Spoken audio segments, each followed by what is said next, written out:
Sing thou, I love to proclaim it.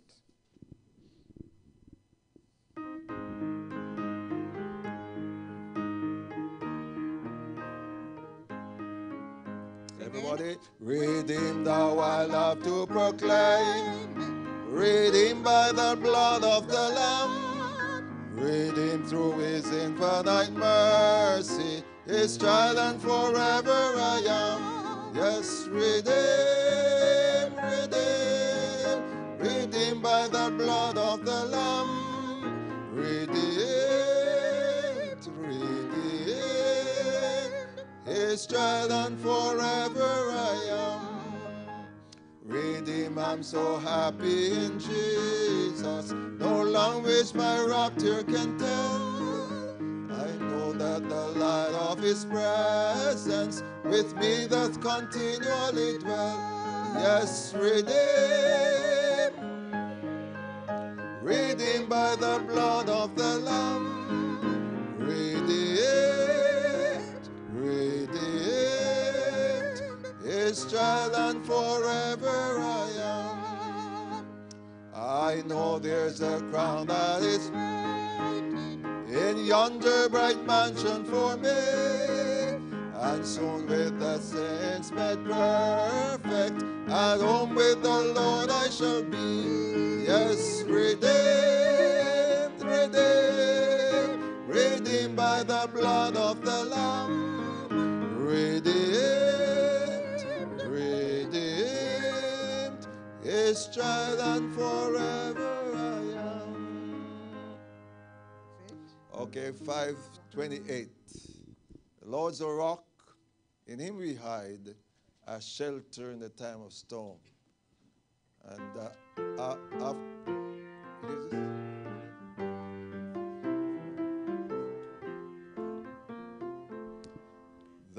Lord's a rock, in him we hide, a shelter in the time of storm. Secure whatever may betide, a shelter in the time of storm.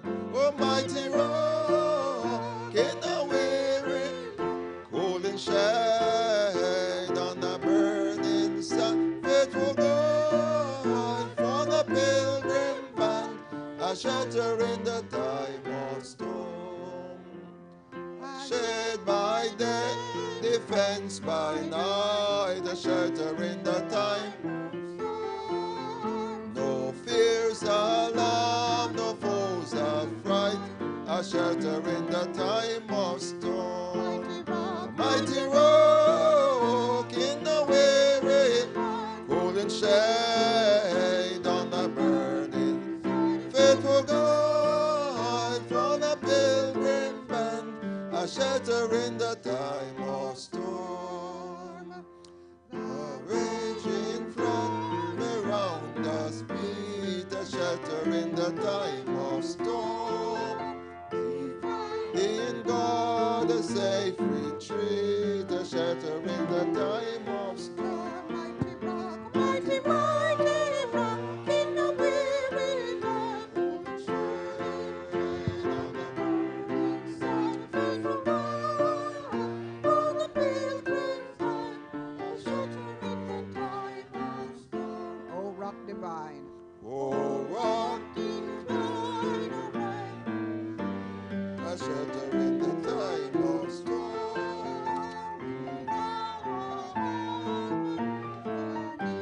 A shelter in the time of storm. Almighty rock in the weary land, cool and shade on the burning sun. For the pilgrim band, a shelter in the time of storm. Amen. Just want to say welcome to our evening's program. And I hope that you had a good lunch so you can be better prepared for this evening's message.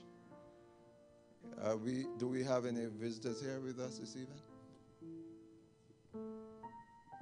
Not as yet. Hope they will come a little later.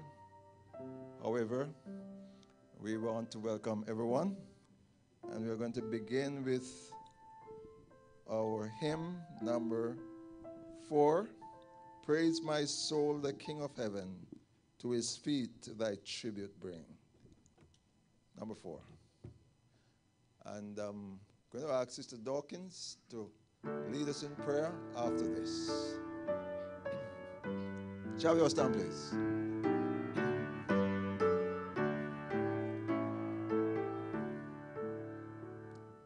Praise my soul, the King of heaven, to his feet thy tribute bring. Ransom, healed, restored, forgiven, oh, like this praise should sing. Praise him, hallelujah, praise the everlasting King. Praise him for his grace and favor to our fathers in distress. Praise him still the same forever, slow to chide and swift to bless. Praise him, hallelujah, glorious in his faithfulness. Tenderly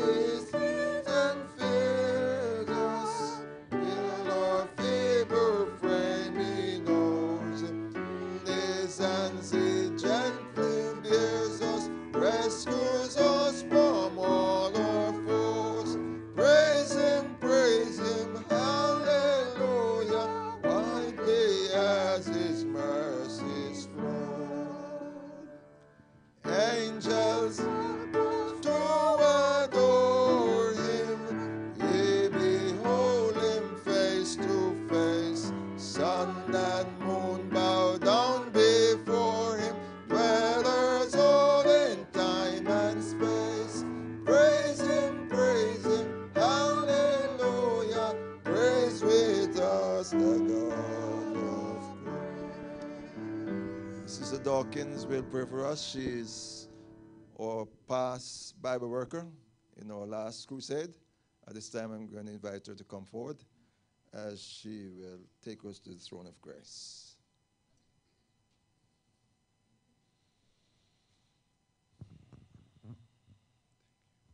All right, let us bow our heads in prayer. Loving Lord, we want to give you thanks again for this beautiful Sabbath day. We thank you for the blessing from morning until now. As we're about to go into this segment of today's worship, we ask that your Holy Spirit will come and be with us all. We pray for Pastor who is doing this series, that today as he about to inform us and to enlighten us, that Lord, we will know more so that we can able better to share your word and to tell others of what we have learned.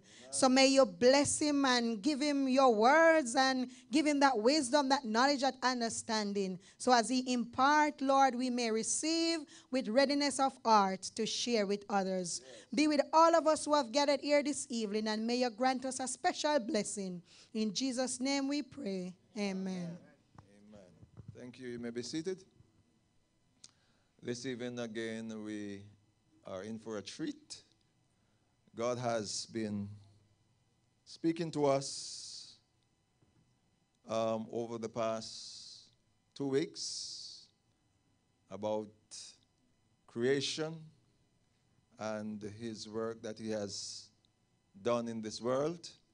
He's the one who made the world, the universe, and he sustains it, and he is blessing us richly as we go through this important series. And I must say that I've learned so much already from this series. Things that are being opened to us in a more understanding way in which we can able to deliver to those who might have an opposition against the work of creation. We are better informed by our pastor. And so I'm extremely happy this evening to introduce him again to us, our pastor, Pastor Michael Bojaku. I prefer to call him Michael. Okay.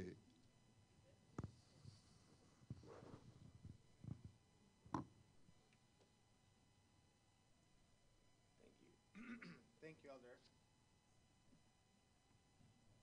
Thank you, Elder.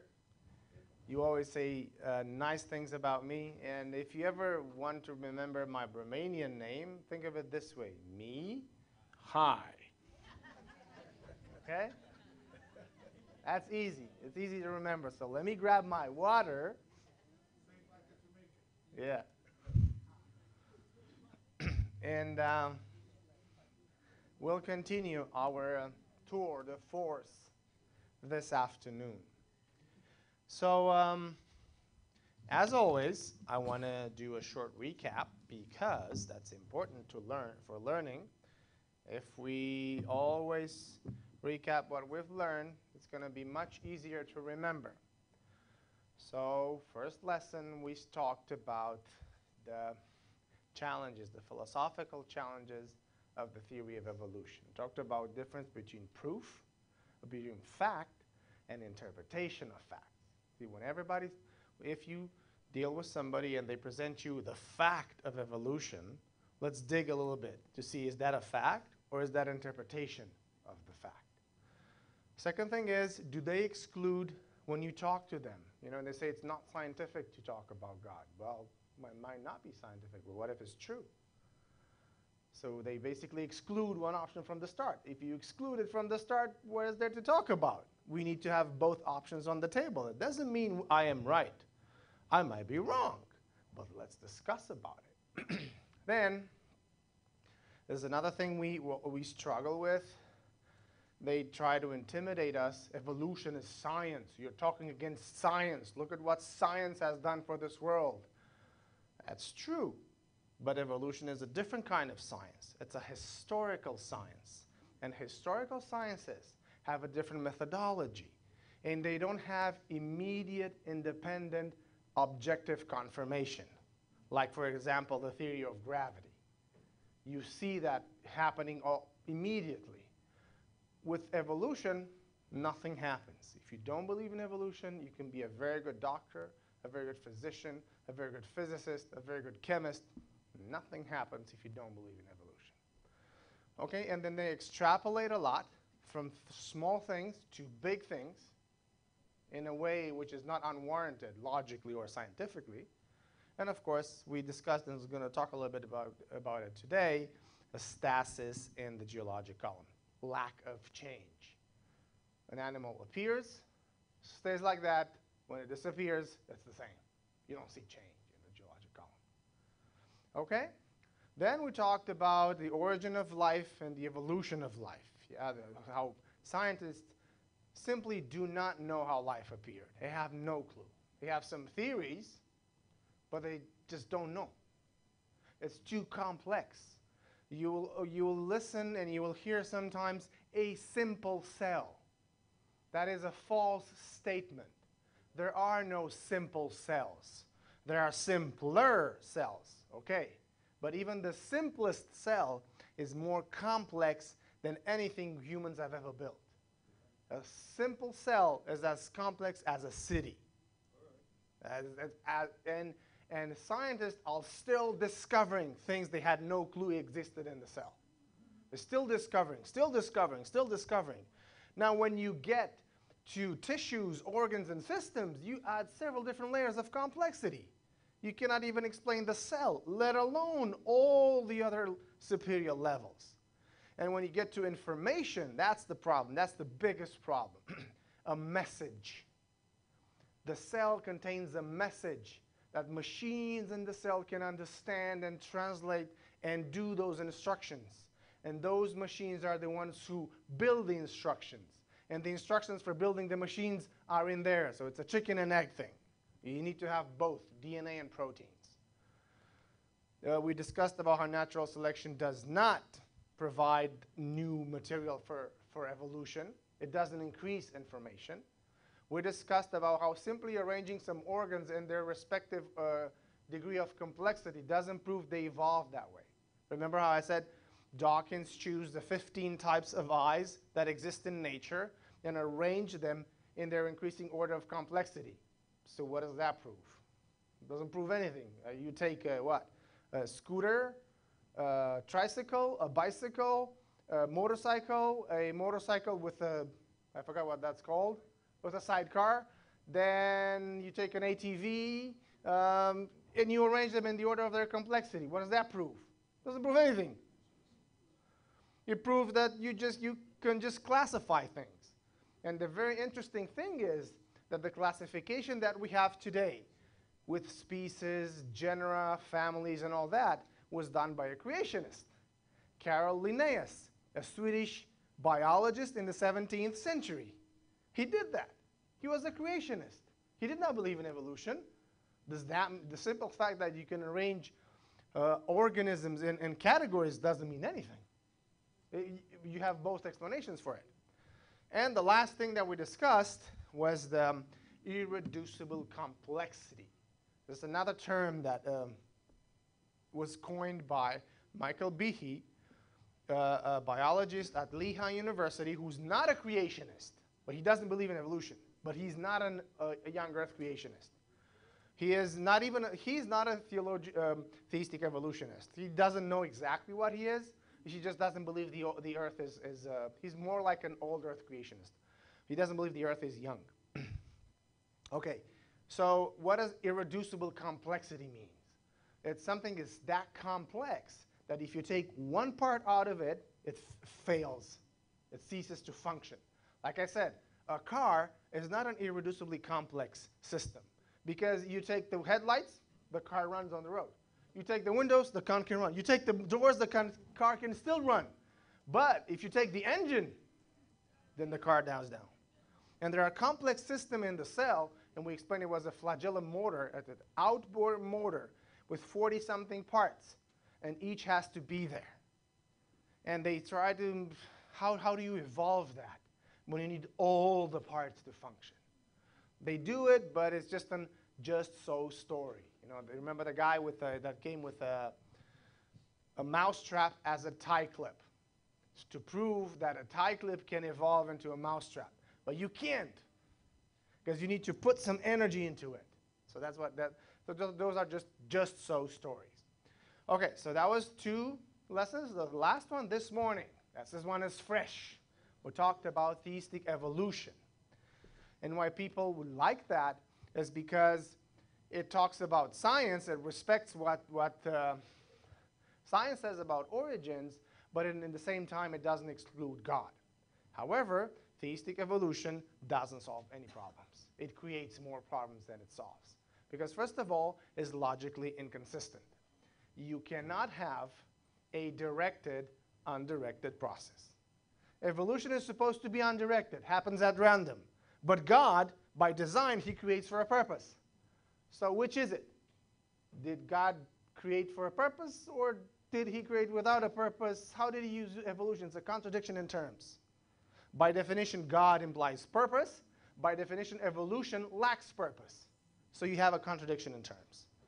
Second thing is it's incompatible with science because it still doesn't explain how natural selection provides new information. How does new information appear? Because you have an organism that's like a bacteria. How do you evolve from a bacteria to a human being? There's a lot of new information that needs to be added. And that's supposed to be added at random, just like that. It happens, information increases a little bit, there's natural selection guarding it from being destroyed, and so on and so forth. First of all, there's not enough time. Second of all, even if there were enough time, it doesn't work. So that's the thing. Third thing is that theistic evolution is not supported by the Bible. Nowhere in the Bible do you find a distant God that doesn't get involved in nature, which is the God of theistic evolution. Remember the definition? God creates everything at the beginning, matter and the laws, and then he doesn't intervene at all. That's the point of theistic evolution. Because scientists would not allow, and this is an expression one of them uses, a divine foot in the door. They would not allow that. So theistic evolutionists must have him at the beginning, but then will not allow God to intervene because their scientist friends might get upset. So they try to get it to have their pie and eat it, have it both ways. However, the Bible does not present this concept of God. a distant God who doesn't get involved. That's not in the Bible. In the Bible, God commands nature. He commands the clouds, the sea, the wind. He does everything. That's not theistic evolutionist God is not in the Bible. Second thing, it does not solve the problem of evil. That's why a lot of people choose theistic evolution, because they think it absolves God of the problem of evil. Because they say he's not directly responsible. God just wanted to allow the world the freedom to create itself. Well, that's bogus, because that freedom doesn't exist. Nature is inanimate, and inanimate objects do not have freedom. Unsentient beings do not have freedom, because it doesn't mean anything to them. And third, when you say that God used theistic evolution, God used evolution to create the world to avoid the problem of evil, that doesn't solve the problem, because God knew from the start that death was going to be a part of the equation. So he chose to design a method that used death. That, in my book, it makes him pretty well responsible. Even if he allowed the world to create itself, he designed the method, and the method involved death. In the Bible, death is never a friend. Death is always the enemy, the one that needs to be defeated. It's the stranger. It's the intruder. In the Bible, death is the ultimate enemy that will be defeated. It is not the friend that creates, as it is in theistic evolution. And the last thing that we discussed is theistic evolution renders Christ's sacrifice useless. Because since you don't have a perfect creation at the beginning, you don't have a fall from a perfect creation. Sin becomes something so esoteric that you can not really define it. A turning of humanity upon itself and away from God. What does that mean? What does it actually mean? And when did that happen? And how did that happen? And why does it need Christ? Why does Christ need to die for that? So theistic evolution dilutes the notion of sin and redesigns completely the doctrine of salvation.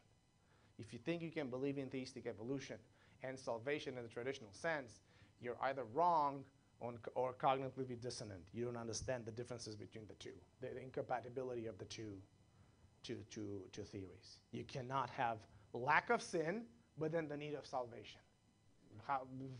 How do you make up the two?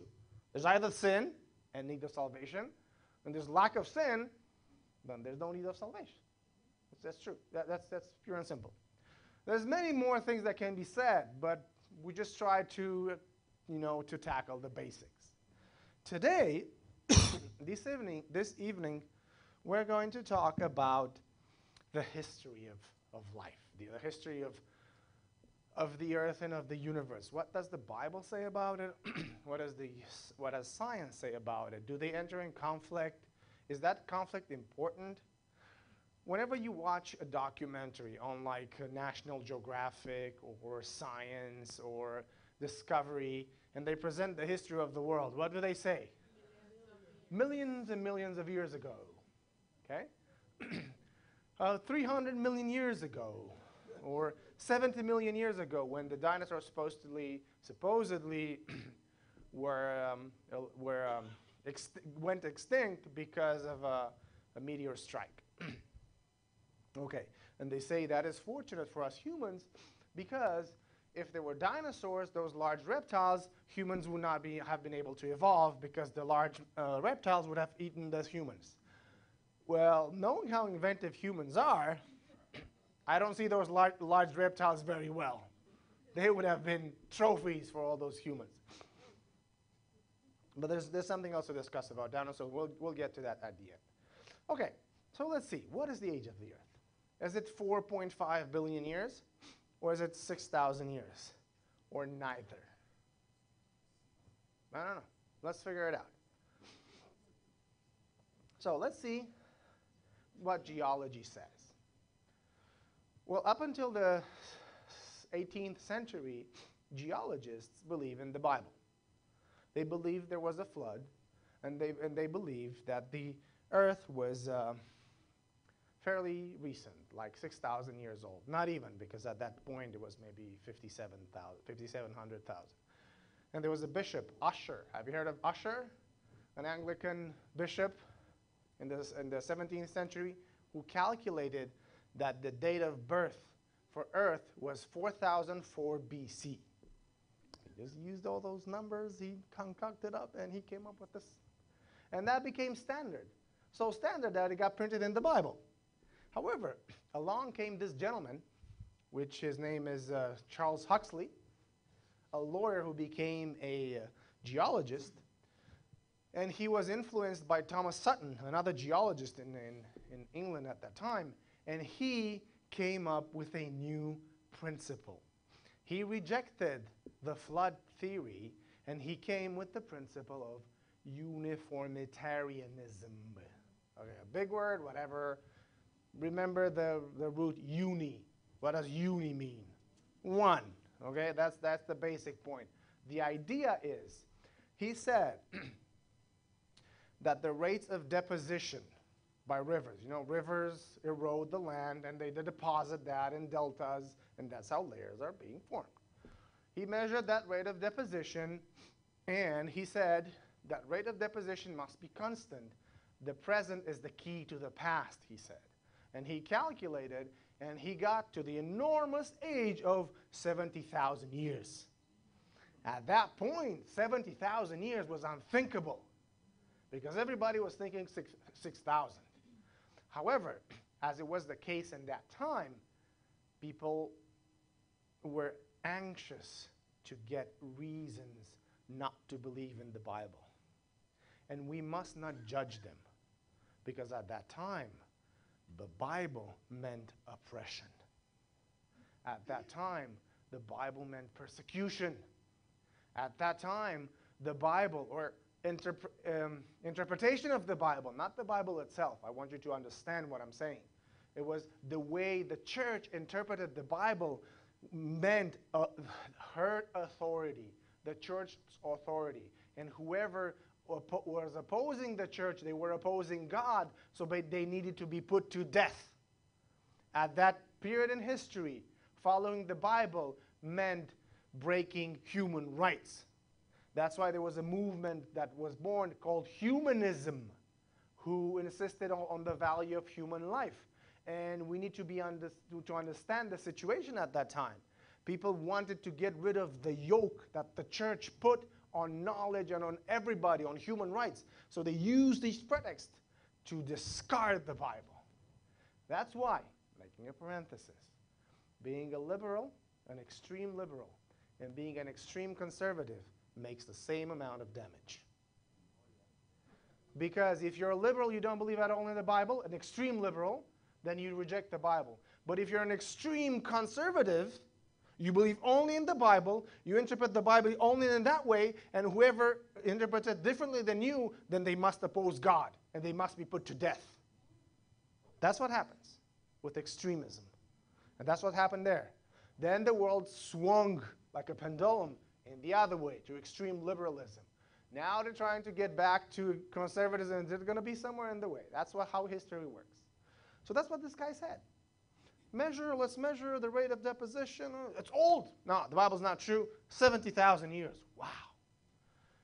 From then on, the age of the earth increased more and more and more and more, until we got to the time of Darwin, and we need to understand why people were sensible to long ages, and they needed long age, because evolution needs a lot of time to work. If you don't have deep time, long time, evolution definitely doesn't work.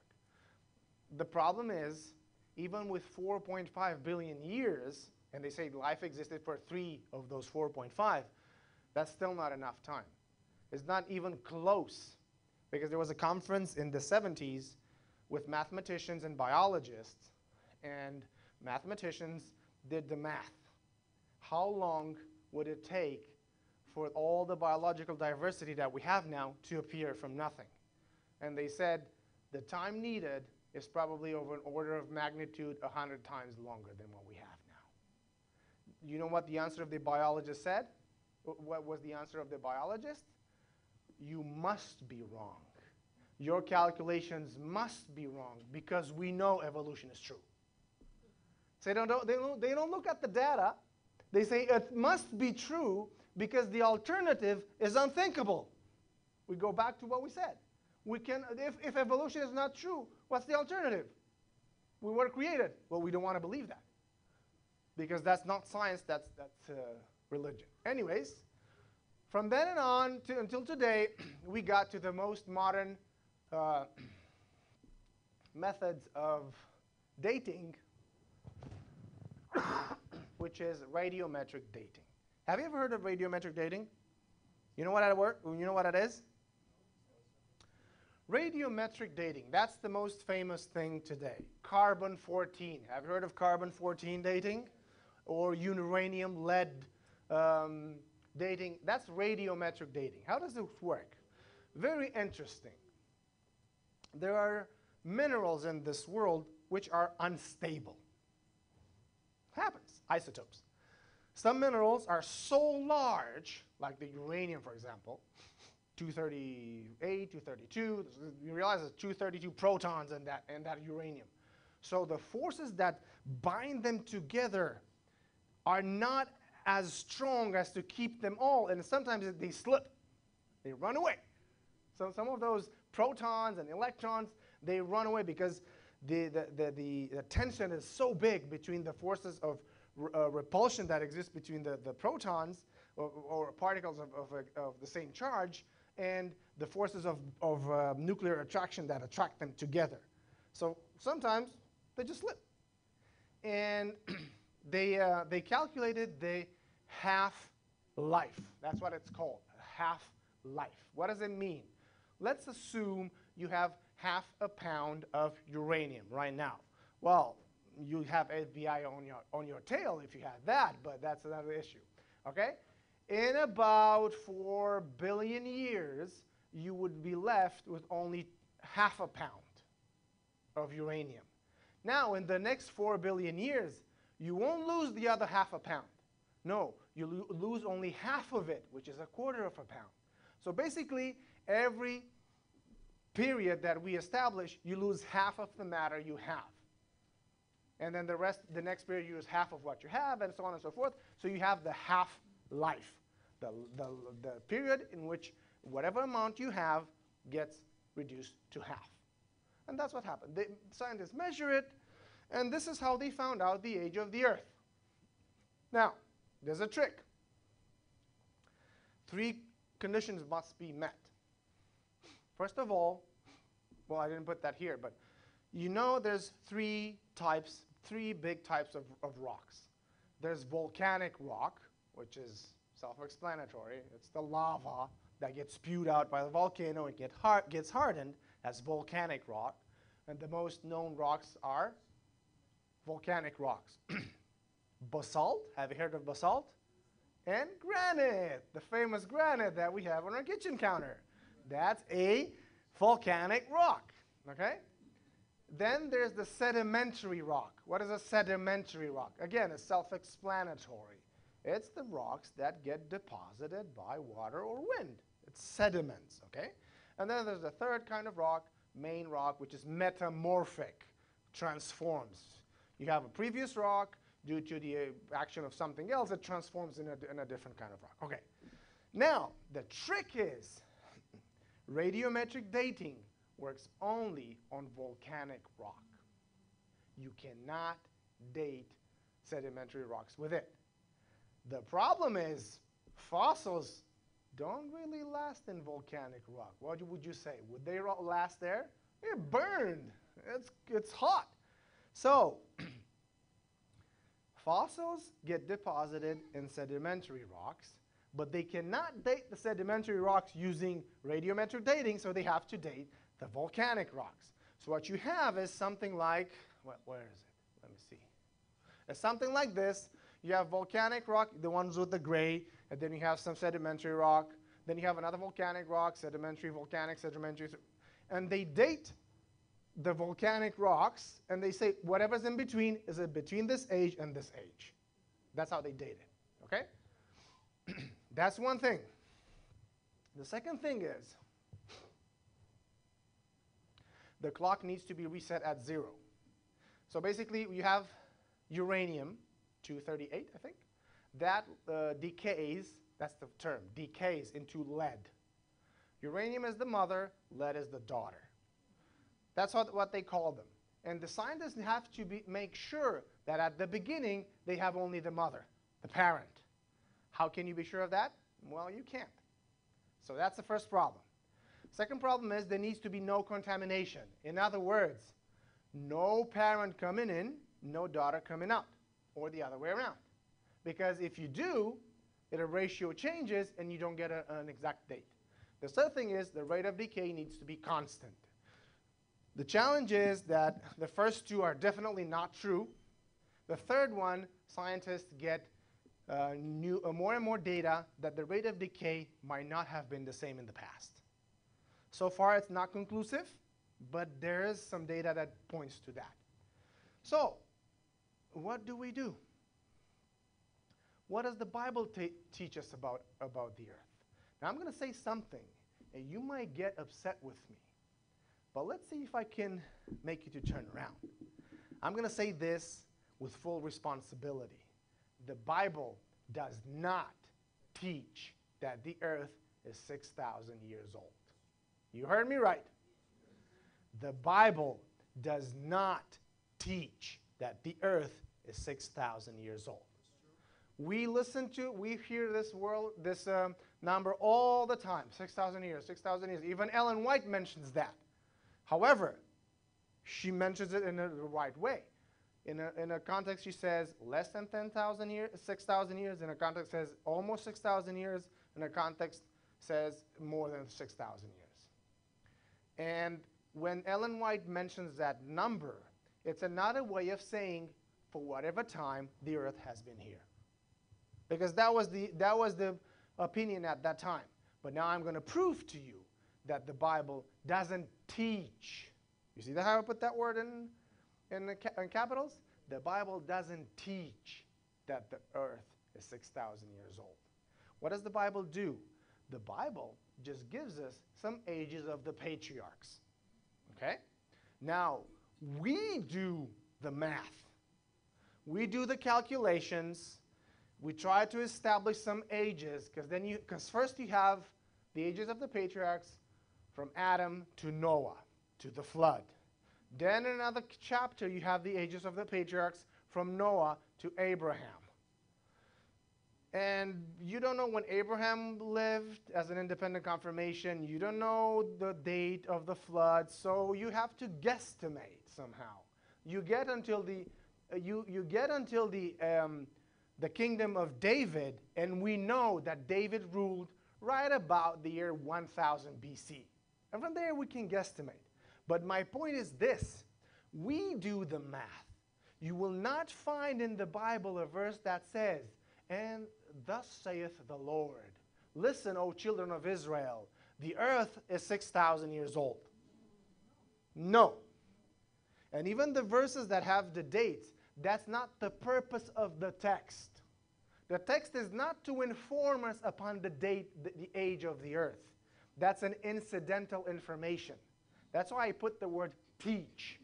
There is no passage in the Bible that has the purpose to inform us about the age of the earth, because that was not an issue. It was not an issue. It just had to tell us how long the patriarch lived. But the Bible never needs to teach us how old the earth is. However, what I can say is that the Bible does seem to point towards a relatively young life on earth, at least. Okay? That's the key point.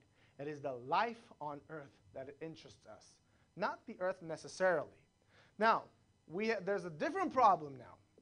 The Bibles that we have are translated after the Masoretic text, which is the Hebrew Bible, okay, the Bible in Hebrew. There's two other major versions of the Old Testament. There's the Syriac version, who has about 6,700 years, if you add up the numbers. And then you have the Septuagint, the LXX, which is the Greek translation of the Old Testament, and that gives a total sum of about 7,500. Now, which one are the original numbers? Simply put, we don't know.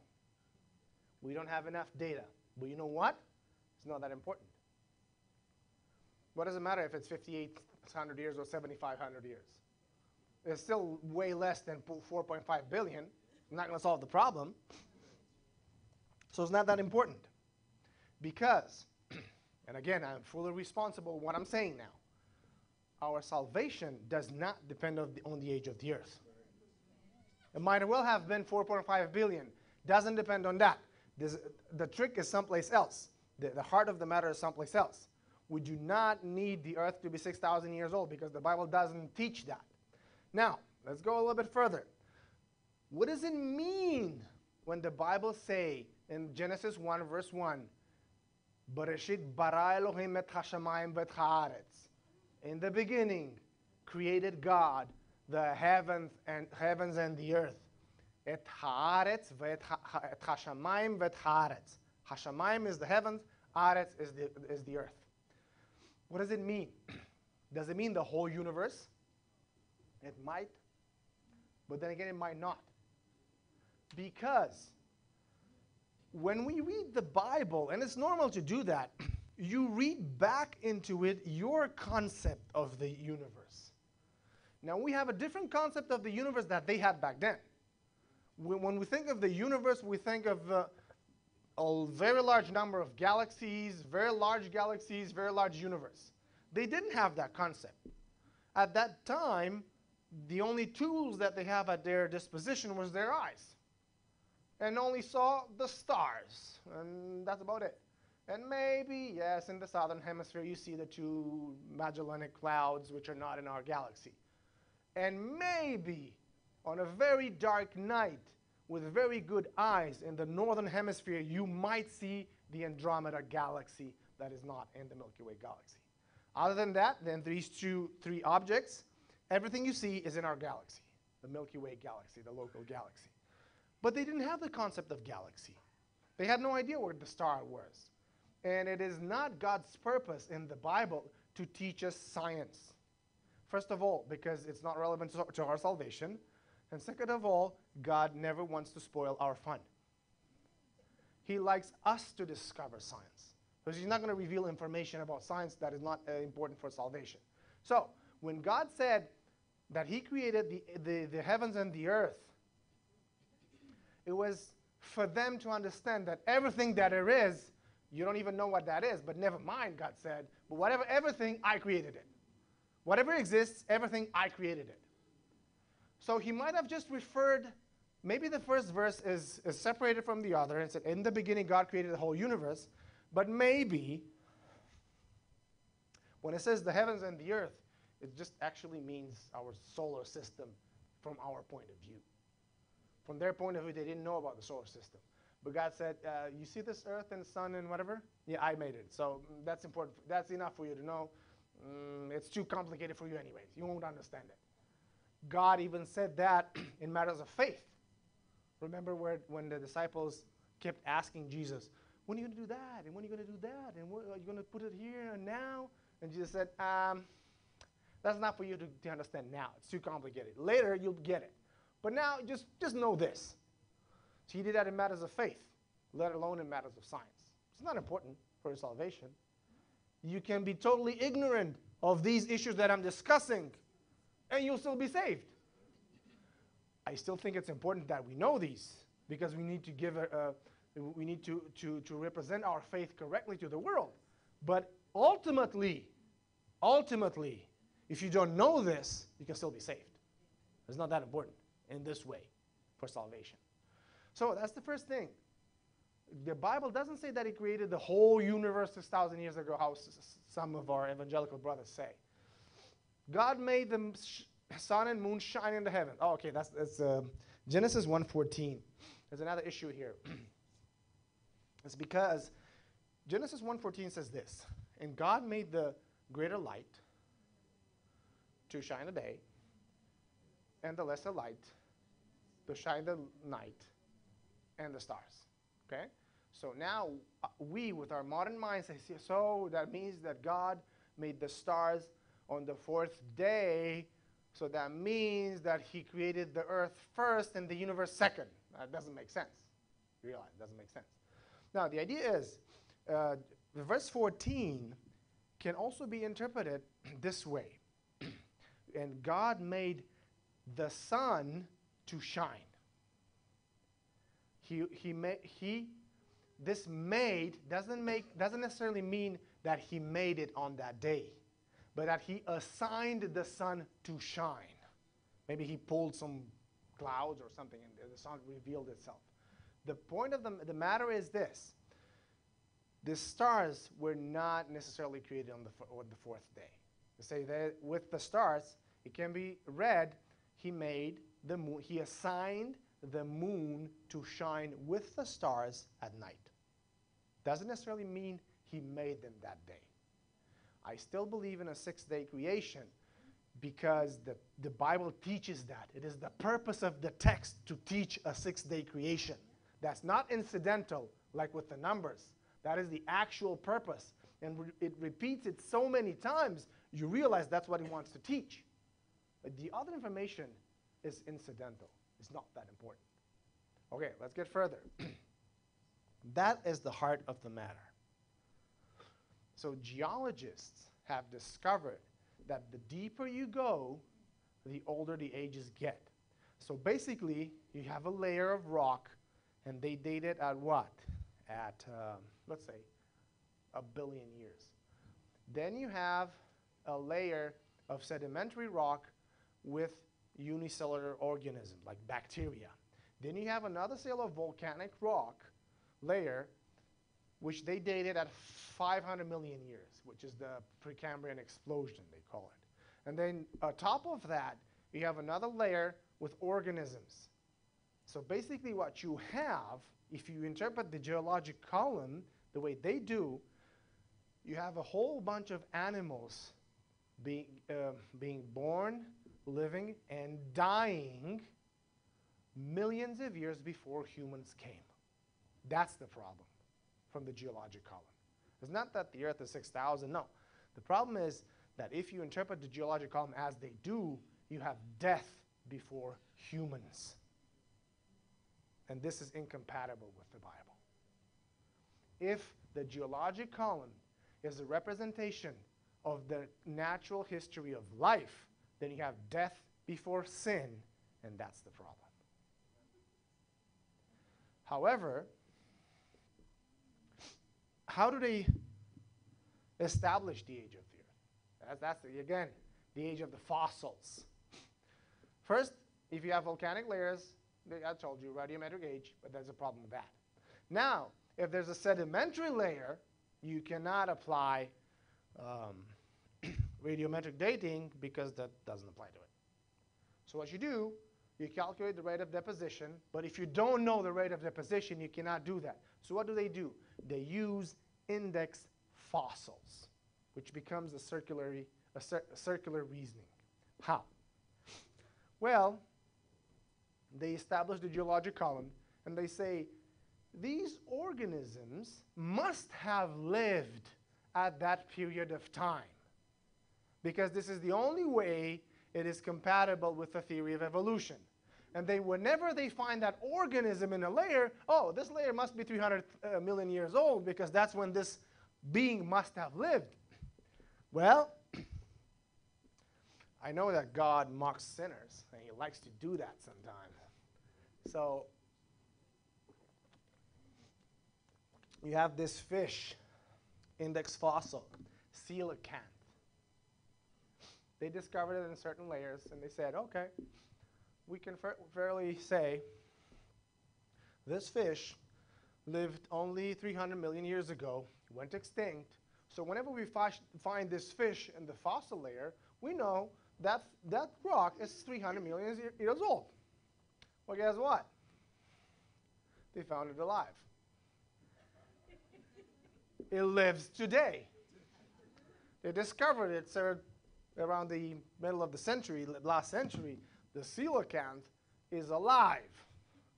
A fossil fish they said lived, died, and was buried and fossilized 300 million years ago was found alive. So now, anything you've dated on that fish is not valid anymore. Because that fish could have lived even if you accept their time scale. Okay? You accept, okay, let's say you discovered this fish 300 million years ago. Okay. But you cannot use the fish now. Because the fish could have lived at any time between 300 million years ago and now. Because you have it living now. So you cannot use that index fossil. And that happened with several index fossils. So there are some others. There are some others, but this is the most famous one. Okay, so let's go now and see why the Earth cannot be that old. And when I say Earth, I mean the geologic column. I don't mean the Earth itself, but the history of life, the geologic column. Well, I think I've already mentioned that, and it's interesting to note that there are, generally speaking, because there are exceptions, of course, but generally speaking, there are no erosion marks between the layers, but only on top. So basically, all the layers are flat and uneroded, and the erosion happens only on top. But the distance between the layers is sometimes millions of years.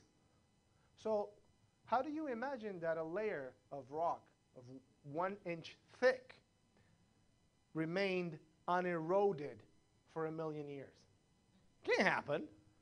It gets eroded in a year by wind and rain, and you have cement. Even the strongest cement that you make today, in 10 years, if you don't take care of it, is gone.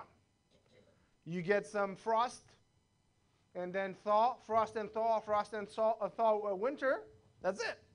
They have to repair the street because it's gone. So you cannot have, and this is the rule in the geologic column. The rule is you do not have erosion marks between the layers. So it must have been rapidly deposited. Then you have polystrata fossils, which are fossils that go through several layers of Earth. Layers that supposedly are deposited along some tens of thousands of years. Well, how did that fossil stay like that without getting eroded while layers after layers were deposited around it? And you have the most famous is the Yellowstone Petrified Forest.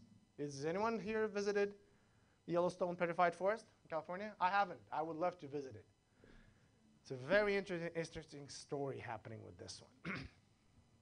So there's basically some tens of layers, and they dated the difference between the bottom layer and the top layer.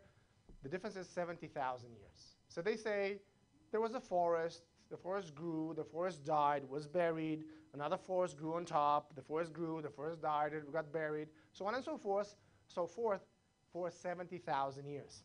Now along came Art Chadwick and I think the other paleontologist from the Geologic Research Institute in Loma Linda, Leonard Brand, and he went and talked to these guys and they said, no, what you're doing is wrong. So these are creations, Seventh-Day Adventists.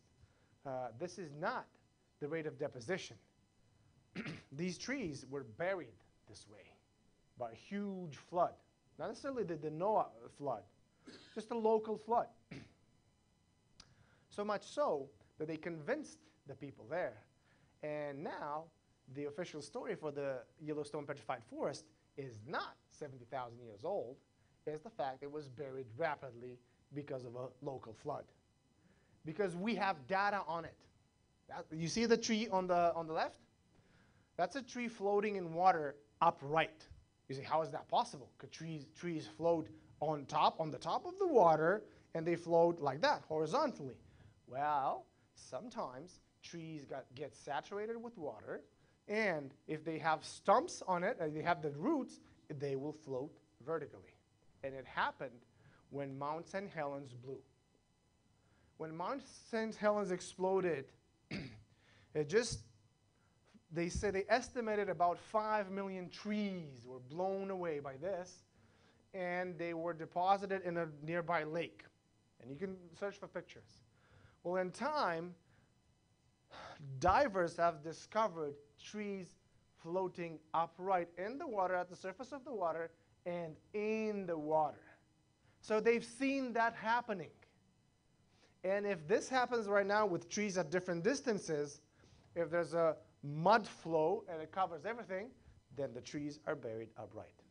And that's what happened at the Yellowstone Petrified Forest. And the official story, now written by those who don't believe in creation, is that this forest was not 70,000 years old, but it was buried like that on the spot because of a flood first time and then a mud flow. So this is a contribution by creationist scientists.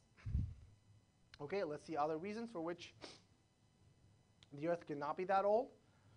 The oldest trees in the world, the Methuselah trees, is less than 5,000 years old. There are no trees in this world, living trees, older than that. Why? Should have been. Why is it only this? Now, this is not proof of the flood, but it's a hint. It's not proof, but it leans that way. Same with, oh, this is really cool. Geologists started to say that, you know, how you get layers of ice, and then they drilled through ice, and they numbered, because it gets on layers, dark light, dark light, dark light, dark light, dark light, like that. And they numbered it and said, see, that's 100,000 layers for 100,000 years.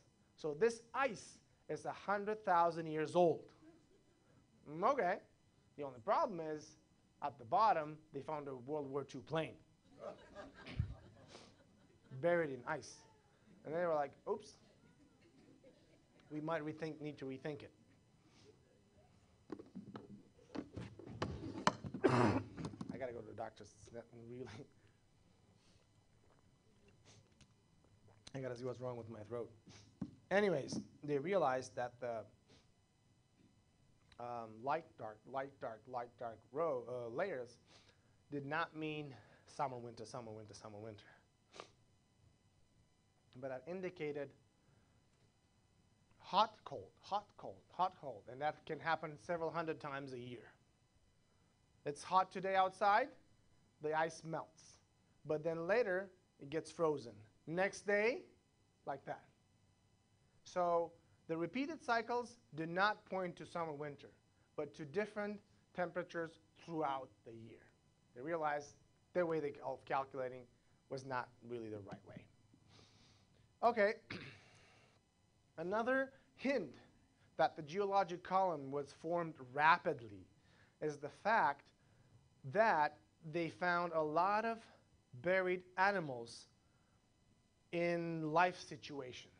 Like in this situation, where a bigger fish is eating a smaller fish. So that's what happened. Yeah, that's a big fish with a small fish in its mouth. What does this mean? It means that they were buried rapidly.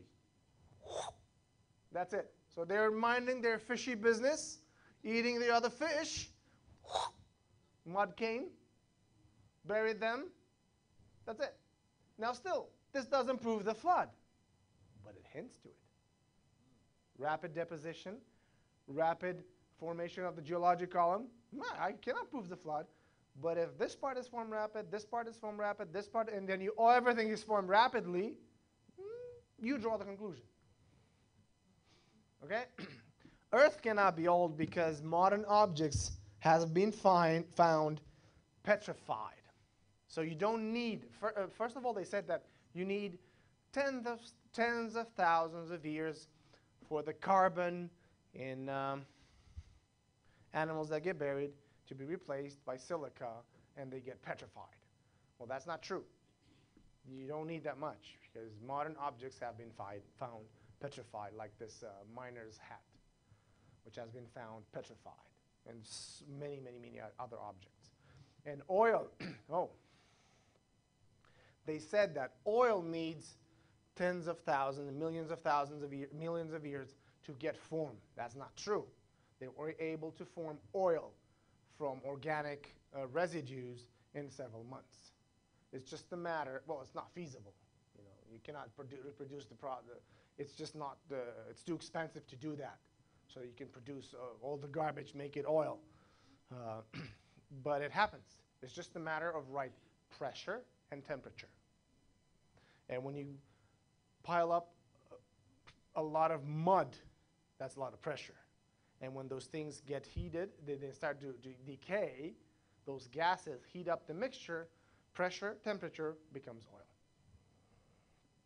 Okay? Oh, and this is another thing that another Adventist scholar, scientist has discovered. They're called polonium radio halos. Big name.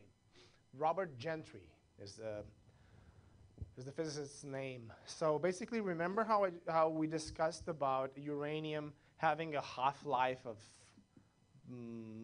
almost 4 billion years?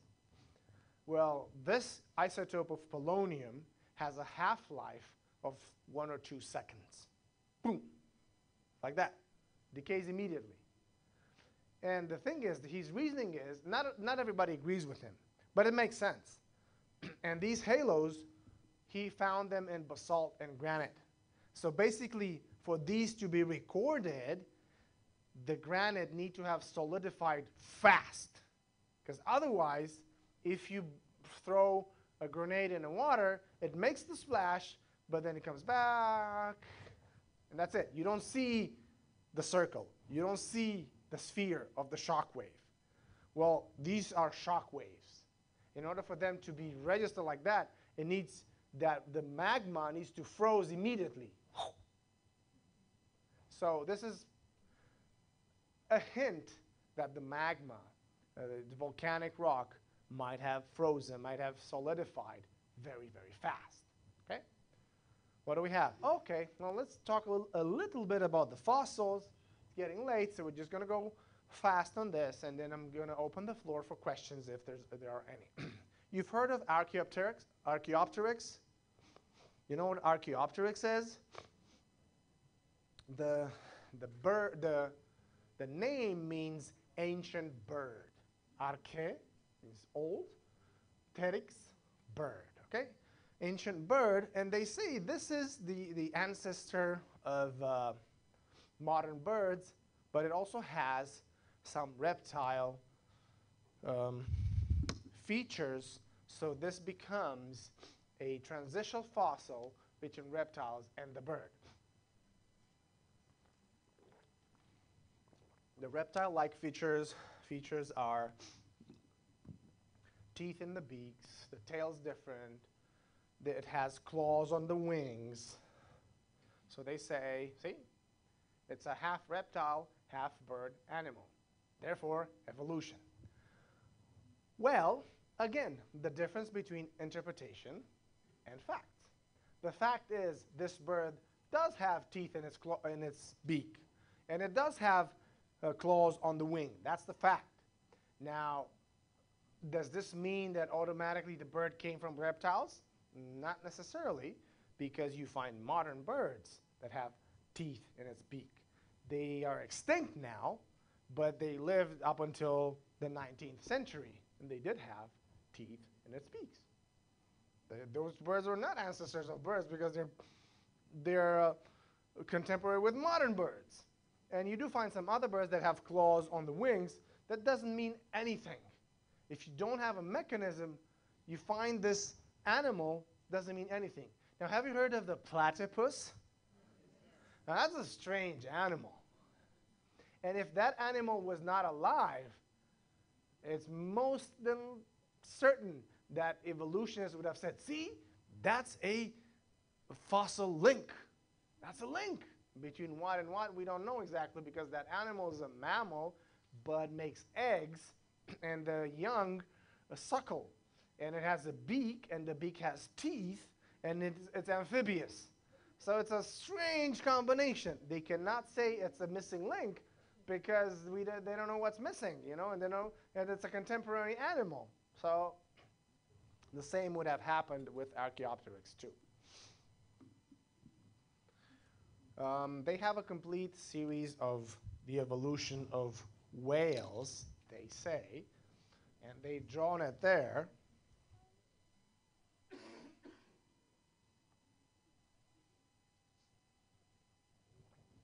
But the thing is, they're not in order.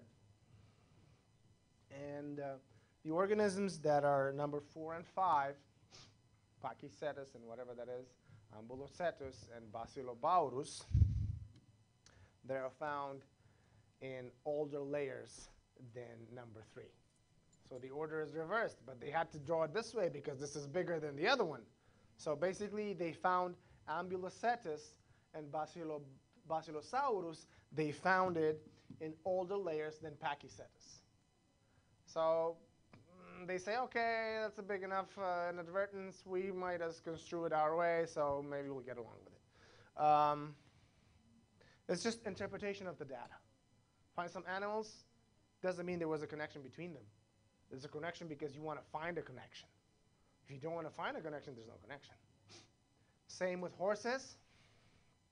And now we get to our friend, the dinosaurs, which means a mighty lizard. That's what it means. I often get the question, did God create the dinosaurs? What do you think? Yeah. There isn't any animal that existed that God did not create. Well, why would God have created such big animals that would destroy and eat everything? Well, we get again to the difference between fact and interpretation of the facts. Now, the fact is that most dinosaurs that were found were herbivorous. Okay, were herbivores. But that doesn't make nice headlines, so they're not the most famous. Of course, the most famous is, there you go, that's our friend, the T-Rex. That's the most famous animal. And I'm not going to go into details. Walter Fite has a very interesting presentation about the dinosaurs, so I just don't want to reproduce everything that he says. But he says, in order for an animal to be a successful carnivorous animal, it has to be swift. It has to move fast. And it has to have strong arms or legs to hold the prey. Now look at the arms on that thing. Okay? And this animal, because it has such a huge mass, it has a lot of inertia. So imagine he running away after another animal. That animal turns, the T-Rex will. No, large animals cannot be carnivorous because of that thing. Their inertia prevents them from being efficient hunters. Now, does anyone guess what carnivorous animal this is?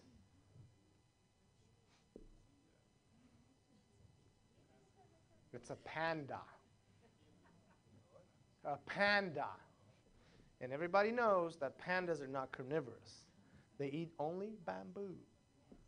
So the simple fact that an animal has some teeth does not make that an animal carnivorous. This guy has sharp teeth, but they only eat bamboo. And we should see the dentition that some fruit-eating monkeys have. Sharp teeth, but eat fruit. Now, at that time, there were larger trees and plants. So maybe our friend, Mr. T-Rex, just needed those big teeth to chew on some big plants. We don't know. But what I'm saying is, the fact that T-Rex is portrayed as a carnivorous dinosaur is an interpretation, because it needs to be that way conforming to the theory. We don't know. But the simple fact that it had large and sharp teeth doesn't mean they're carnivorous. And Dr. Fite said that the T-Rex teeth are hollow inside.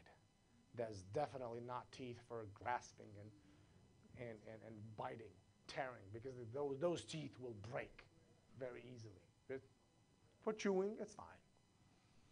So this is what we had today. Dinosaurs were definitely created by God. They exist. Some people doubt their existence. No, they exist. You see the bones in the dirt. And they don't pose such a big problem because they were not necessarily carnivorous. Doesn't mean that. And the scientists already acknowledge that most dinosaurs were herbivores. No problem. Now, how did they fit in the ark and all that is a different question that we might address some other time. There's not enough time to do this.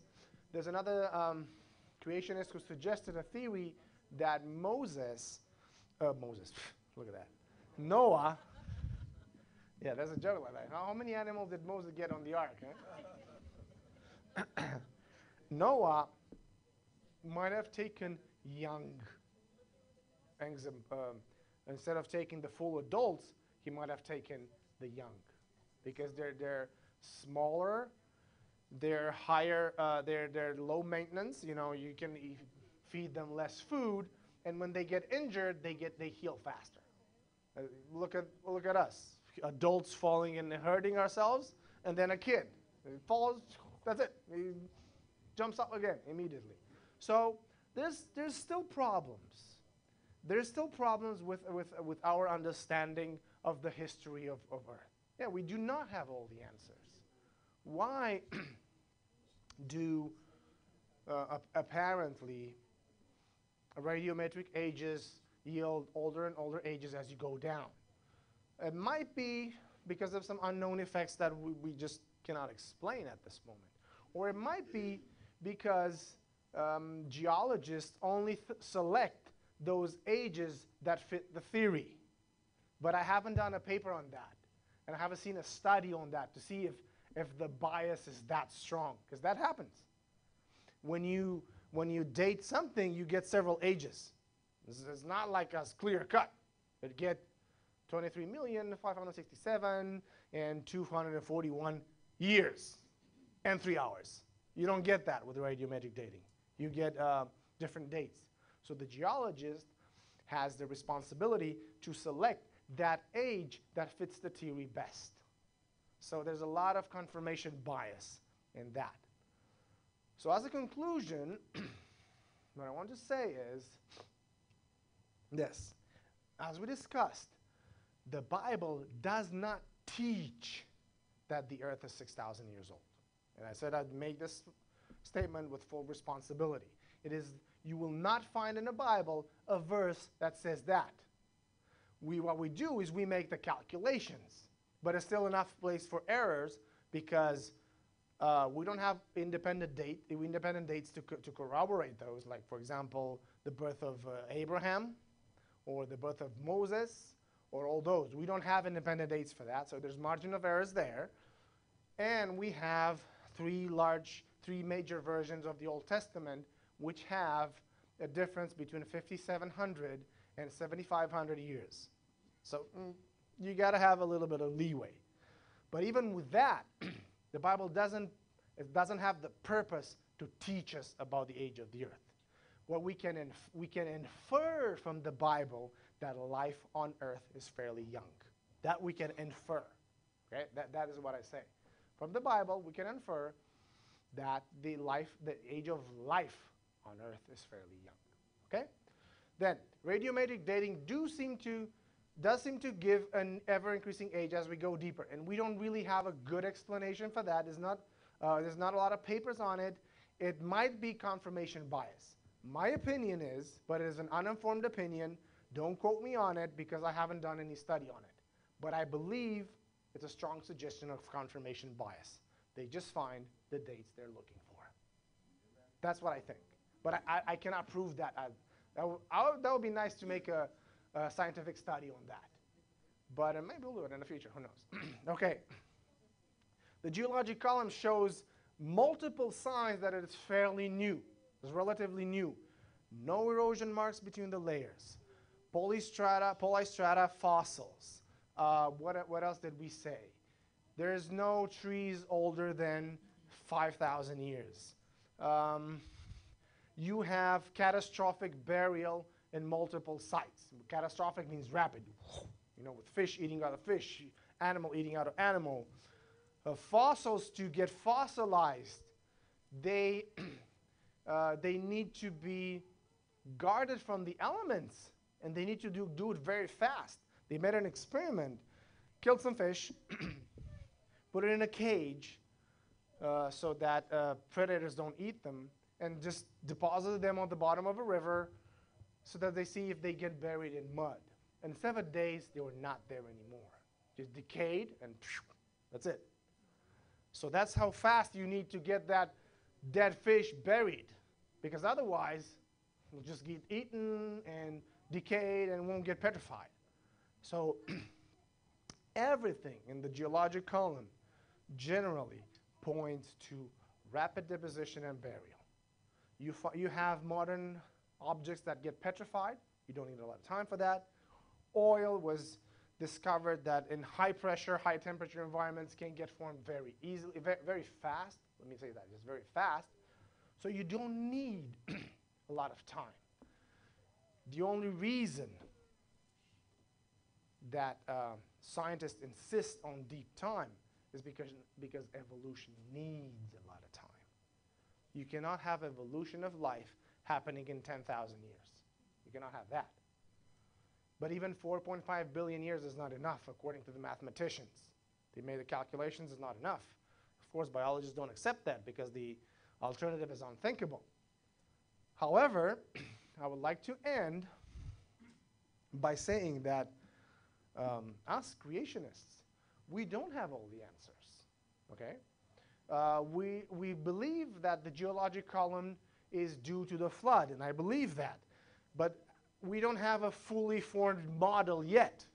We don't know exactly when that happened, how fast it happened, what part of the geologic column is made by the flood, which part isn't made by the flood. So we don't have a complete model. We do have some understanding. Art Chadwick, again, he discovered worldwide currents. Very interesting. See, as you have now, for example, the East Australian current that flows in the ocean there in the Pacific, in the South Pacific, on the east coast of Australia, Art Chadwick discovered in the sediments the remnants of a worldwide current. That might point to the fact that at some point in history, the whole world was covered in water. That doesn't prove the flood, but it's a hint. You know, might be. Doesn't prove. What I'm trying to say is, we don't have all the answers yet, but that's fine, because they don't have it either. And we need to live, as I said, we need to learn, as I said, to live with uncertainties. The proof that we have strengthen our faith. We still have things that we cannot explain, but that's where our faith comes in. That we might, that in the future, they'll find evidence that will explain those elements. It has happened several times in the past. You know, they come with a theory, like with the ice. See, ice, 100,000 years old. You cannot have a young Earth. Then they find the plane beneath the ice. They realize it's younger than that. So stuff like that happens, will happen, and probably, even then, God will not have all our questions answered. Because he still needs to leave a little room for doubt. Because faith can only exist where doubt can exist. If there's no doubt, there's no faith. Where there's no doubt is certainty. And certainty is not faith. So thank you very much for listening to me tonight. I know it's getting late and you're getting tired, and I don't want to bore you that much. I know I've bored you a little bit. So thank you very much, and may God bless you in everything. We have one more presentation. It will be next Sabbath in the afternoon. One more presentation on now what? Okay, so what are we going to do now? We're going to discuss the different ways of understanding origins. We're going to discuss the differences between intelligent design and creation. What does that mean for science? What does that mean for teachers? What does that mean for us as the church? Just a little spoiler. Do you know there's a movement that tries to mock intelligent design, and they call themselves the Flying Spaghetti Monster? They say our creator is a flying spaghetti monster. Yeah, well, It's a mockery, of course. But they try to prove a point. Unfortunately, they prove the exact opposite point by doing that. I'm gonna share with you how they did that. So next time, I'm gonna talk about the flying spaghetti monster. Thank you very much. Questions? Of course, of course. We have questions. Take the mics. And there's another one. There should be another one. So maybe somebody else could help you, Elder. Who wants to help Elder Edwards with the mics? There's another. Okay, Brother Rodell. Thank you. Yes. I saw Elder Russell and I don't know who else. Yes, Elder. Yes, Pastor, I thank you for this study. But I observed something, and you said that they cannot find a tree over Older, 5,000 years. More or less. Okay, I am glad you mentioned that because the reason why you said it. So my question is, why did you say 5,000 as opposed to 6,000? I'm just telling you what they found. No tree was found older than 5,000 years. That's what they found. I mean, it's a living tree. They counted I don't know how they counted the rings without counting the tree, but they counted the rings. It's just not older than 5,000. Maybe I didn't understand the question. Yeah, the reason I'm asking that question, Pastor, because based on creation, they're correct. Yes, but they did not base that on creation.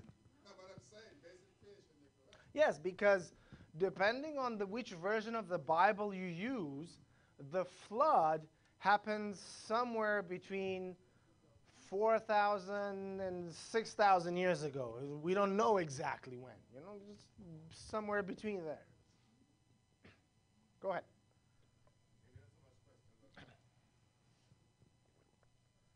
Make sure that light is not on, because when the light is on, it's muted. But if nothing appears there, there should be a bottom at. Oh, yeah. Got it. Okay. One or two observations, if you don't mind. Yes. For recommendation first, I know you spoke about, creation and you also mentioned Dr. Vade. Just to share with the church, Walter Vade has a website, amazingdiscoveries.org. If you go on that website and click ADTV, a whole lot of icons come down. There's one icon that says the Genesis conflict. That's 8 lectures on evolution and creation.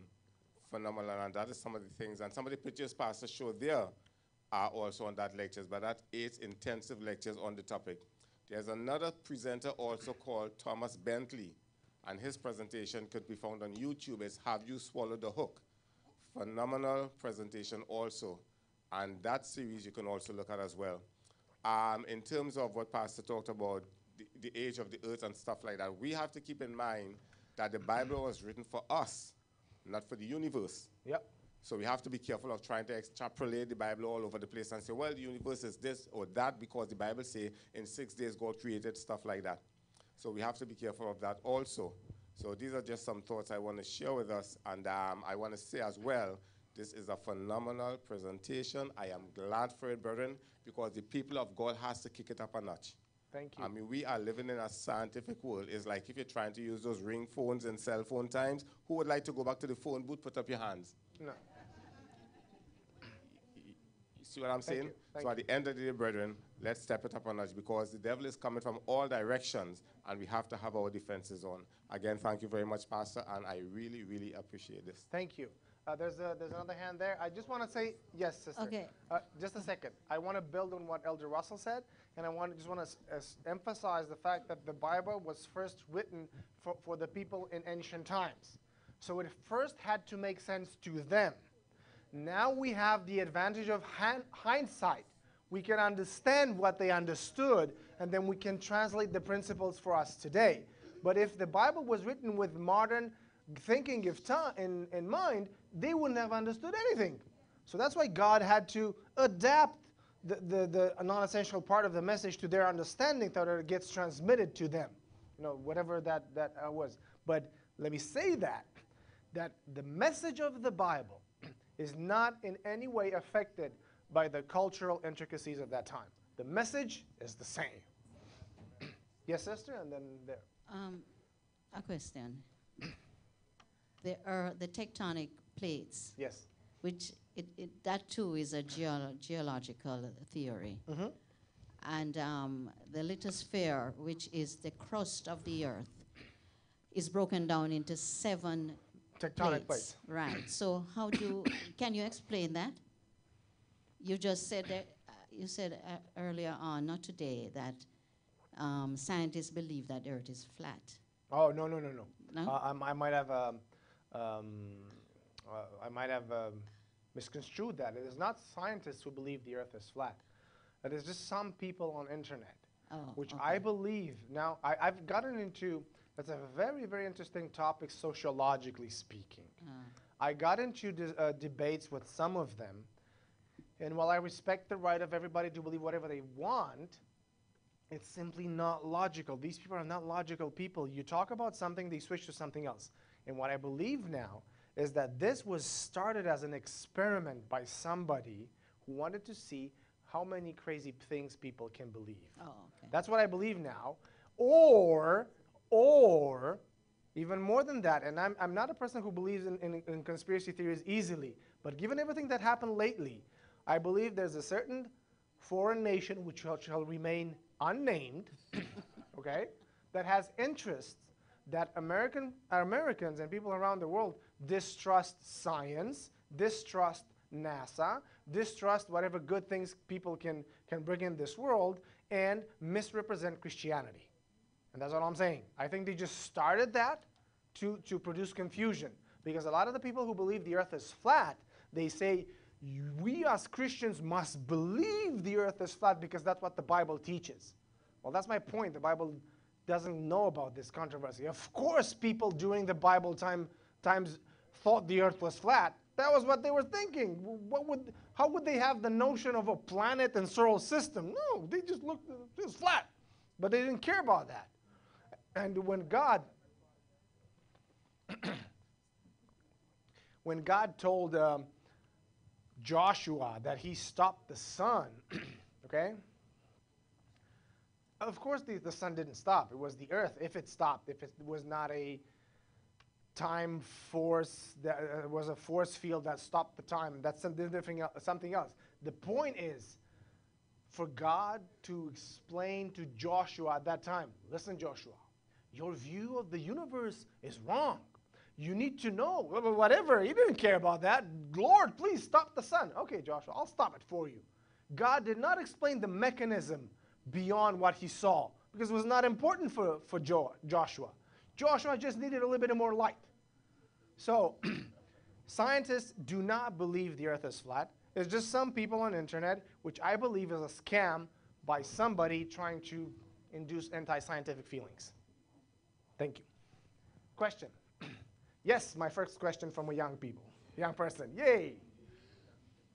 Go ahead. My question is, back in the day, were people bigger than dinosaurs? Oh, okay.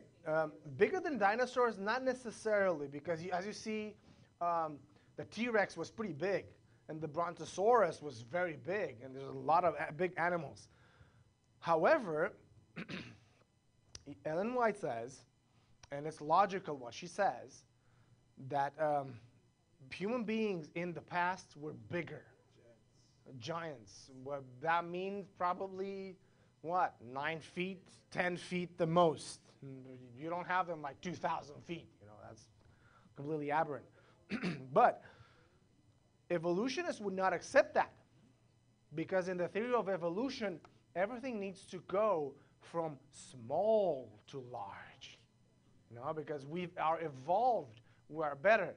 But even that is tricky because all the exemplars of animals they find are bigger than today. You find mammoths. What are mammoths? Are just woolly elephants. They're basically elephants, but they're big. Giant squid, giant octopi, all kinds of giant rhinoceros. Everything. You find modern animals that are just huge. By extension, we believe that humans must have been bigger.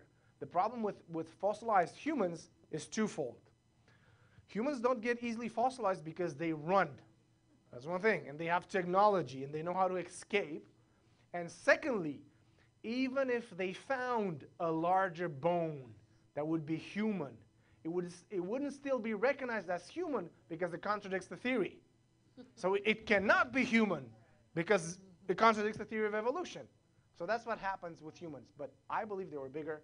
Ellen White says they were bigger. It's logical they were bigger. Very good. Thank you. Yes, Sister Shaw. Scientists, okay, they believe evolution, they believe in this millions a year Earth. How do they explain the fact that if evolution, something started 1,000,000 years ago, there's nothing today that's evolved? Oh, that is evolving today. Right, that started evolving 2,000,000 years ago, and now we see this evolved thing. Well, because I understand. I understand your question, and it's a legitimate question, of course. And the answer is they can't, because you can't. But the problem is our time is too short. So science has been a modern endeavor for what, 500 years? And 500 years is a second in evolutionary terms. When they talk about short time in evolutionary terms, that's like what, 2 million years, 1 million years, 5 million years? So, however, they have had enough time to study bacteria. Bacteria have a generation time of 20 minutes. So they started to study that 70 years, 80 years ago. Imagine how many generations until now they have had the time to study. It's still bacteria. No, it's still bacteria. Yes. Go ahead, Kyle. Please ask them all. If they believe we evolved, how can they say that we came out of our mother's womb? Womb? Well, because that's true. We come of our mothers, but what they say is that our mothers and the mothers of our mothers and the mothers of our mothers of our mothers and so on and so forth, they come from a common ancestor with apes. So they come from a pre-hominid. And you need to understand, for us, these things are preposterous. But for them is the only option.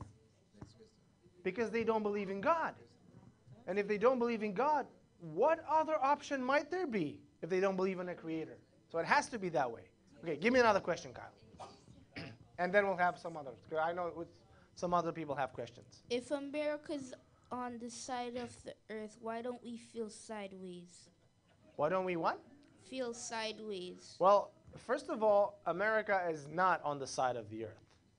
Because what we think of the direction north-south. But think of the earth as being a sphere. And universe, there are no up and down. It's just all directions is all directions. So we don't feel sideways because everything gets pulled towards the center of the earth by gravity, the center of mass. So wherever we are, the earth is down. Even people on the other side of the world, in Australia, for example, because that's another, where's my sister? She left. That's one of the reasons some flat earthers believe the globe cannot be, because they always say, oh, so what? So kangaroos jump upside down in the southern hemisphere?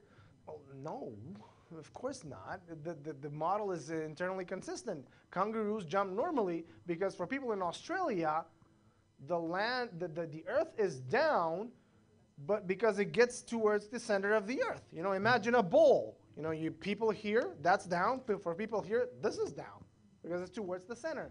Down is always towards the center. So I guess hopefully that answers your question. Okay? Thank you, Kyle. Okay, who else? Okay, Sir, Paul. You weren't here from the beginning, Paul. That's all right. I'm here spiritually. Tell me. I heard a myth. Instead of evolving from apes, we came through light, and we fell and we formed flesh. From what light? And we came from light. Light. because we're energy and we've been here for millions of years, and we fell down in knowledge, and we forgot that we're heirs of God, and that's Okay. another part we just discovered. Thank you. Okay, you mentioned it at the beginning. It's a myth. No scientists believe that. It's a myth for now. No But scientists. it doesn't mean it's a myth forever, because the same people who told us the truth that we believe in, we're finding out that it's a half a lie. No, okay, I understand what you're saying. First of all, I said in the first lesson that we need to be careful what we say because scientists never say humans evolved from apes. We say that, they're going to tell us, you ignorant, go read. Okay? I know for us it's the same thing, but for them it's not. So the official theory is that humans and apes have a common ancestor. We did not evolve from apes. So please don't say that because that's not true according to them. Well, it's not true anyways, but according to them, that's what I'm saying. And what you said, Paul, that's just, no scientists believe that. No scientists believe No, that. the reason why, because I don't really know the Bible, like verse to verse, but I remember there's a part in John where Jesus said we're all heirs of God. Well, what? It's not that he came here for us to kneel to him and bow down to him, but to take his example so we all could go back to the Lord's ways. Yeah, well, it's like you know, when God, he created everything, it was through all of us. yeah, but the Bible doesn't. The Bible never says. I got your point. The Bible never says that we came from light. Paul says that in the end we will get spiritual bodies, but that doesn't mean that those bodies are not made from matter. It just means from pure matter, you know, unfallen matter. Okay, other questions? Elder Russell and oh, okay, just a second. Go ahead. Robert, is it? Gary. Gary, sorry. I have I noticed something with all the evolution of the species, whatever Yeah. it is. Funny enough to me, they all like reptiles. They're what? They all look like reptiles. Who? All the Neanderthal, all the species from the tadpole and all the theories. If you look at most of the dinosaurs, they're all reptiles. Oh, they're reptiles. That's what they are. You understand? So that kind of makes me a bit wary. Why are they all reptiles? And the other thing is that in Prophet and Kings, she talks about how the earth thought, but I'm aware of all the, because my thing, the earth wasn't made young. You understand? Oh, I see what you mean. The earth wasn't made young to begin with. God said, let it happen.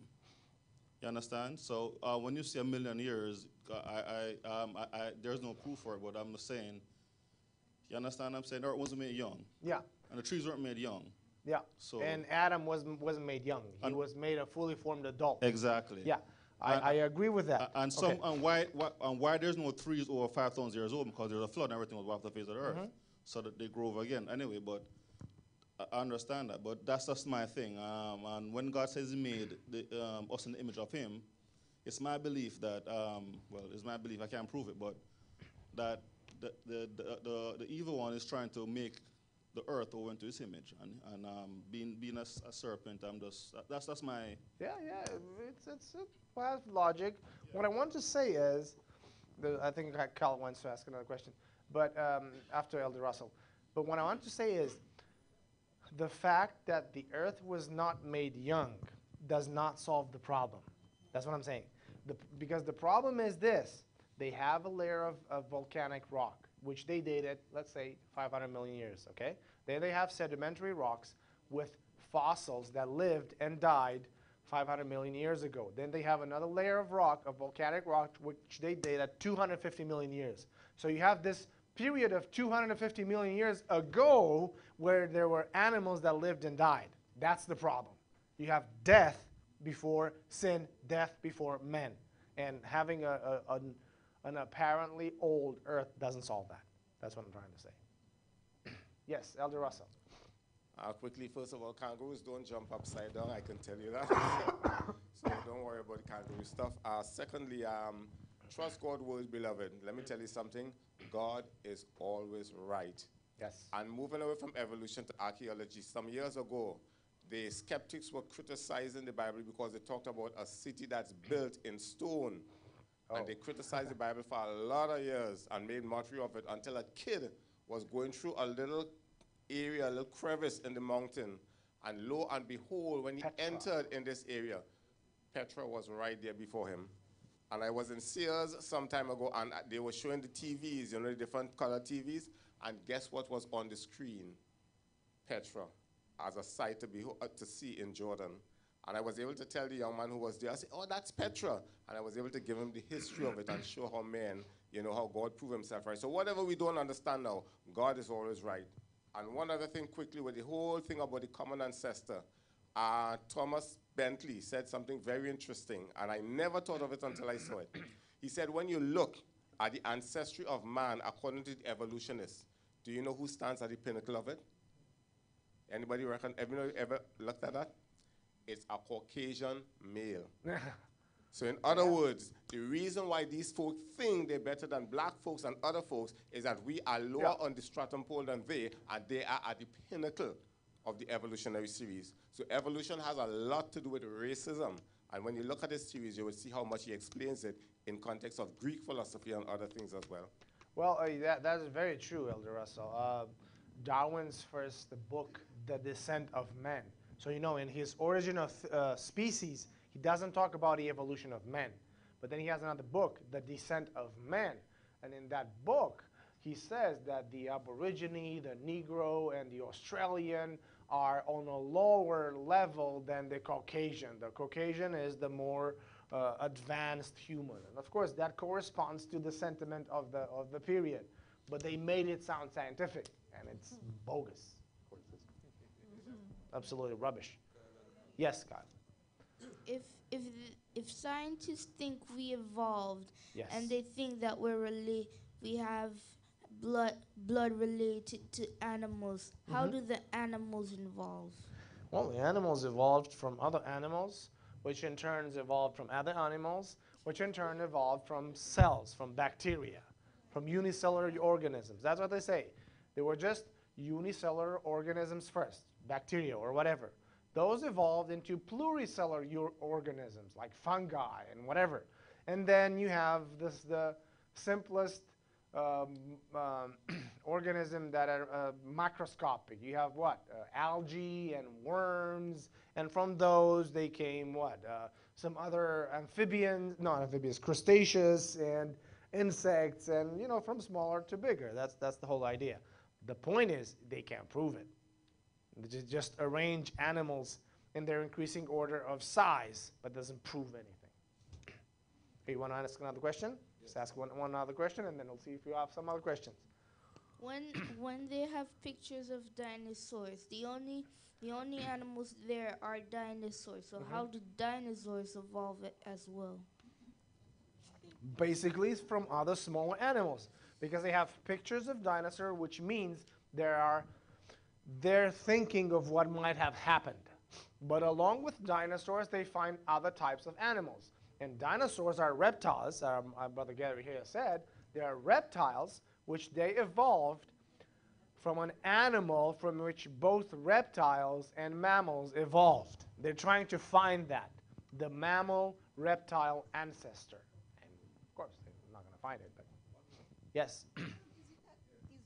Microphone. Is dinosaur real? Of course. What did I just say? But I thought that somewhere in the flood, those big animals were, but after the flood, those animals weren't. So, yeah, but we don't know which animals got in the ark and which animal didn't get in the ark. So do we have dinosaurs now? No. Okay. No, we have them in the fossil record. So we know they existed in the fossil record. And that doesn't mean because they are in the fossil record, they were created by God. And the Bible says that Noah took on the ark all the animals that existed. Now, some of the animals might not have gotten adapted to the post-flood world. Apparently, the post-flood world was a colder world because of all the water that reflected the heat. You see, the land attracts heat and makes the climate warmer. Water reflects heat and makes the climate in some parts of the earth colder. So apparently the ice ages that the scientists talk about was the period immediately after the flood. And it is possible that some larger animals with colder blood might have not survived because of the colder climate. Yes? This is not related to Okay. to evolution Go ahead. and creation, but it is said that Noah preached for 120 years. Yes. Is there a Bible text to prove that? It is only what we find in Genesis 6, where God says that the time of man is 120 years. And then we have Ellen White commenting on that. But other than that verse, there isn't any. It's consistent with that. Let's see what the Bible says in Genesis 6. Say that again, brother.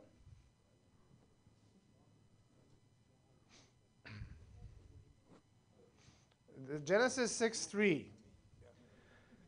The Lord said, "My spirit shall not always strive with men, for that he is also flesh, yet his days shall be 120 years." That's the only verse. So there's no other scripture that says that he preached for 120 years? No, but that's not important. But the fair weather. Yes. He says that there will be fair weather this evening. However, that's not the question. He's asking the question, how old was Noah when he entered the flood? Doesn't the Bible say 600 years? Doesn't the Bible say that it when was he entered the ark? 600 years?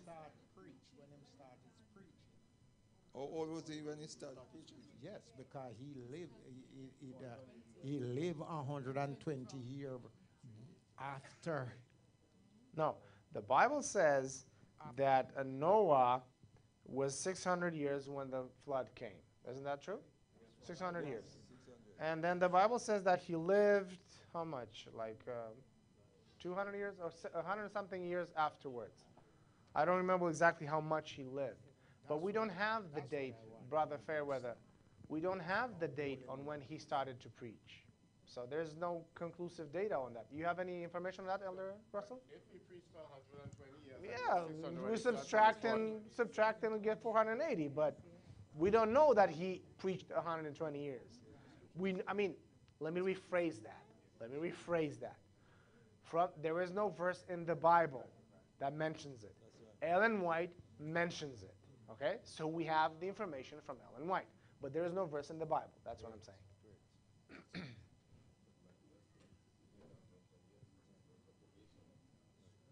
You have other information, Elder Russell? No, I was just saying that the Bible just says there shall be 120 years. Yeah. So in other words, if God gives 120 years, you expect God to begin to warn him from then, at least in the nature of God. Yeah, it's a consistent explanation, but the text, you can see it doesn't directly refer to the fact that Noah preached for 120 years, but it's a consistent explanation. Any other questions regarding the presentation tonight or any other topics? Yes, Stephanie. What was the Nephilim in the Bible? Oh, the Nephilim. It's again in verse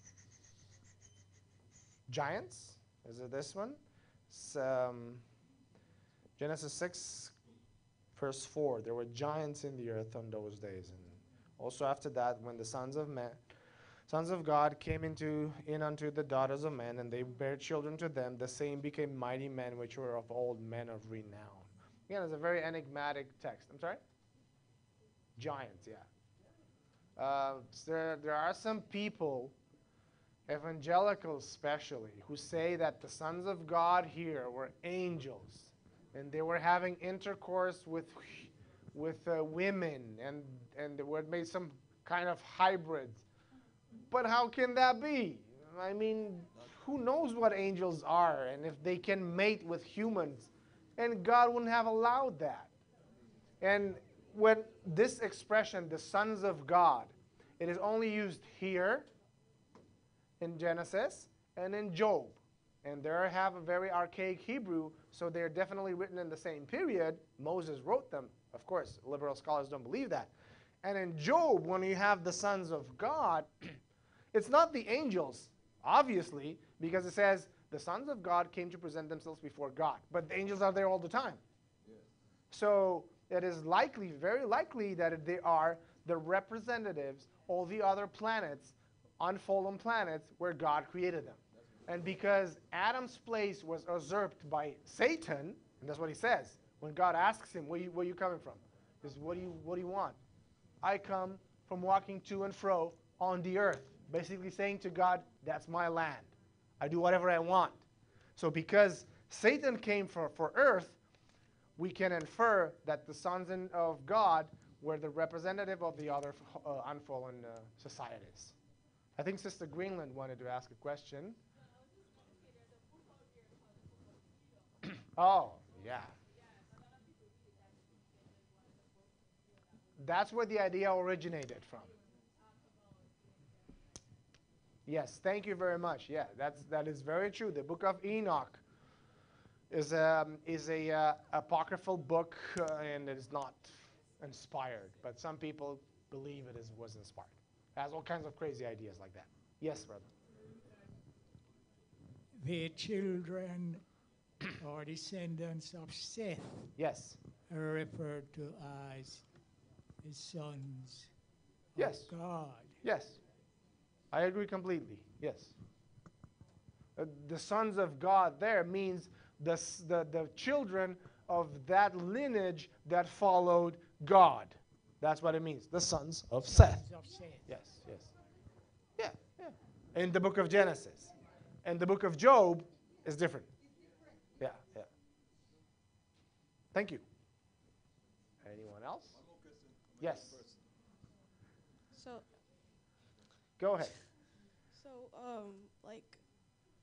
So, if, how scientists are, looking for, other life forms on, other planets like that. Cool. So, if they were to, find something there, would it, prove more of evolution or creation? Very good question. Of course, they'll say it proves evolution. But now it depends on what planets. We know that in the solar system, there isn't any other life. Okay? They're trying to find forms of life on Mars, on the Moon, and on some of the satellites of Jupiter and Saturn. They haven't found anything so far. And as opposed some exoplanets, which means planets from outside our solar system, it's just those planets are just too far away for them to determine if they have life or not. They're looking with SETI, Search for Extraterrestrial Intelligence. Okay? And they're doing that by searching in radio waves some patterns, which the theorists of intelligent design use to create the science of intelligent design. So they're looking for patterns that might show there's an intelligence behind that. That's how they're looking for intelligent life. But they haven't found anything, and whatever they say, it's just an interpretation of the data. Now, if they find bacteria on Mars, that would be something else. It'll be interesting to see that. Anyone else, or shall we close?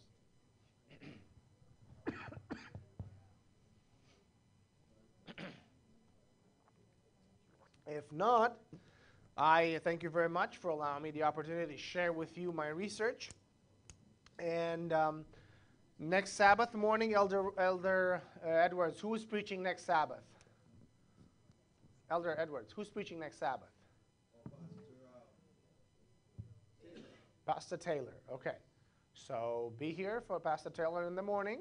I will be coming again at 5 in the afternoon. Pastor Taylor is the evangelist that had the crusade last year. Oh, yes. Perfect, perfect. So come here. So we are to see him inviting again. all of the baptized people who were baptized in that crusade to be here also on Sabbath. Perfect, perfect, perfect. And we haven't collected the offering as yet, Pastor. Okay. So while we collect the offering, not the offer, the offering. If there's any other question, one last question, I could answer that.